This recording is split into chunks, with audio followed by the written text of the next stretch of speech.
देश की नई संसद में प्रधानमंत्री नरेंद्र मोदी सरकार की ओर से 33% महिला आरक्षण का बिल सदन में पेश किया गया, जिसको लेकर महिलाओं के साथ पुरुषों में भी काफी उत्साह दिखाई दे रहा है।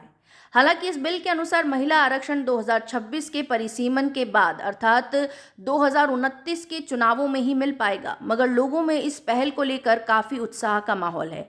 आइए जानते हैं चित्तौड़गढ़ में इस बिल को लेकर महिलाओं और पुरुषों की क्या राय है। राजन बाली। बात की जाए कारण है 1996 से कांग्रेस की सरकार थी। कांग्रेस वाले कह रहे हैं कि हम इसका श्रेय हमें मिलना चाहिए। जब उनकी सरकार थी तो वो इस बिल को क्यों नहीं ला पाए। मैं माननीय प्रधानमंत्री जी का धन्यवाद देना चाहता हूँ। 2014 से महिला सशक्तिकरण को बढ़ावा मिला है, साथ ही महिलाओं को रोजगार के अवसर हर जगह श्रेय मिला है। और इस बिल के पास होने से आने वाली विधानसभा और लोकसभा चुनाव में 2029 का कहा जा रहा है, उसमें 543 लोकसभा की सीटों में से लगभग 180 सीटों पर महिलाओं के लिए आरक्षित होगी। साथ ही विधानसभा, राजस्थान की विधानसभा की बात करूं, उसमें 200 जो सीटें हैं उनमें से लगभग 66 सीटें महिलाओं के लिए आरक्षित होती। ये महिलाओं के लिए बहुत ही बड़ा प्रावधान है। मैं माननीय प्रधानमंत्री जी को इसके लिए बहुत बहुत धन्यवाद देना चाहता हूँ। आपका? दीपक दादी। दीपक जी, नई संसद भवन पहला बिल महिला आरक्षण को लेकर किस तरह देखते हैं? कल हमारा पावन पर्व था, गणेश चतुर्थी थी। गणेश चतुर्थी के ऊपर जो पहला महिला बिल आया, मातृशक्ति का, लक्ष्मी स्वरूपा बिल कह सकते हैं इसको, ये एक नए स्वर्णिम भारत की शुरुआत है। क्योंकि इस भारत को सोने की चिड़िया कहा जाता है, और कहा जाता है तो इसको 96 से कुछ भारत की आज़ादी के बाद कुछ चंद पार्टियों ने उसको लूट के इसको दिमक के रूप में खोखला किया है। तो मोदी जी ने पेस्ट कंट्रोल का काम करके और वापस नए स्वर्णिम भारत की एक शुरुआत शुरू करी है। कल मातृशक्ति का जो बिल आया उसके लिए हम मोदी जी का तहे दिल से धन्यवाद करते हैं। ये कहीं ना कहीं एक स्वर्णिम भारत का एक आगाज है। राजेश जी, बात की जाए अब राजनीति शुरू हुई है इस बिल को लेकर के, किस तरह देखते हैं? प्रधानमंत्री का कितना इसमें रोल रहेगा?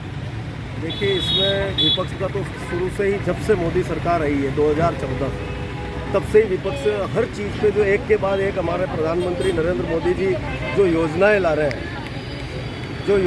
रहे हैं और जिस प्रकार से हमारी सरकार, जो भारतीय जनता पार्टी की सरकार काम कर रही है, हर बार विपक्ष ने अपना रोना दिया है। कभी संसद चलने नहीं देते हैं, हर चीज़ पे हर्रा उलटा करते हैं। और दूसरी बात कि प्रधानमंत्री जी मोदी जी ने जो नए संसद भवन के उद्घाटन के अंदर और जो पहला इन्होंने महिला बिल पास किया है, ये बरसों से एक लंबित था। और जिसको विपक्ष किस प्रकार से, आप जानते हो, आपके भी मालूम है, पत्रकार हो आप, और आपने ये जो अभी बात करी है, इस बात की मैं बहुत बहुत धन्यवाद देना चाहता हूँ आपके माध्यम से नरेंद्र मोदी जी को, कि इन्होंने महिलाओं को सशक्त बनाने का काम किया है। और भारतीय जनता पार्टी शुरू से ही महिलाओं के प्रति, चाहे उज्ज्वला योजना हो, चाहे शौचालय बनाने का काम हो, महिलाओं के प्रति भारतीय जनता पार्टी का रवैया शुरू से ही बहुत ही बढ़िया रहा है। और उन्होंने आज 50% जो आरक्षण किया है, ये बहुत ही मजबूत और बहुत ही बढ़िया तरीके से महिलाओं के लिए सम्मान में किया, ऐतिहासिक स्वर्णिम। मैडम, बात की जाए महिला विधेयक पास हुआ है, किस तरह देखती हैं? 33% बहुत अच्छा लगा। महिलाओं को इतना सम्मान देने के लिए मोदी जी का बहुत बहुत धन्यवाद। और महिलाओं को ध्यान में रखते हुए उन्होंने बहुत सी ऐसी चालू की है जो महिलाओं के लिए आत्मनिर्भर बनने के लिए है। बहुत अच्छा लगा हमें, धन्यवाद। की जाए नया माइलस्टोन महिलाओं के लिए दिखाई दे रहा है, किस तरह देखती हैं? महिलाओं के लिए जो आज मोदी सरकार ने जो विकास किया है, उसके लिए महिलाओं में बहुत ज़्यादा खुशी है, बहुत ज़्यादा आत्मसम्मान जैसा लग रहा है, जैसे कि ना हमारे आदमियों को बहुत बड़ा पावर आई है। ऐसा पावर इसके चलते मतलब महिलाएं पहले भी पुरुष के बराबर कदम से कदम मिलाकर चल रही थी, लेकिन फिर भी कहीं ये था कि अब पुरुष के बराबर नहीं है। लेकिन आज 33% आरक्षण तो मोदी जी ने दिया है। उसके बाद महिलाओं में बहुत खुशी है, आत्मसम्मान बहुत बढ़ती है, और मोदी सरकार का भी इसके साथ धन्यवाद कर रहे हैं। मैम, आपका? मेरा नाम अनुराधा गालव है। बात की जाए, आज चर्चा भी है, और किस तरह देखती हैं महिला आरक्षण बिल को लेकर? सबसे पहले तो मैं मोदी जी का तहे दिल से धन्यवाद करना चाहूँगी कि उन्होंने महिलाओं को मतलब इस काबिल समझा कि वो मतलब विधानसभा और संसद में जाकर भी अपने आप को प्रूव कर सकती है। अभी तक तो महिलाएं घर में ही पैक थी, अब वो अपना विधानसभा में, अपना पॉलिटिक्स में, हर जगह भी अपना परचम लहरा सकती है। मैम, आपका? भारती वैष्णव। भारती जी, बात की जाए, आरक्षण बिल आया है, आप लोगों की इतनी राह प्रशस्त हुई है? बहुत अच्छा लगा। वर्षों से वैसे भी हमारे भारत में नारी की पूजा की जाती थी, और जहाँ नारी रहती वहाँ देवताओं वास करते हैं, ऐसा हमारे शास्त्रों में भी लिखा गया है। और आज मोदी जी ने उसको सार्थक करके बताया है, नारी को आगे रखकर।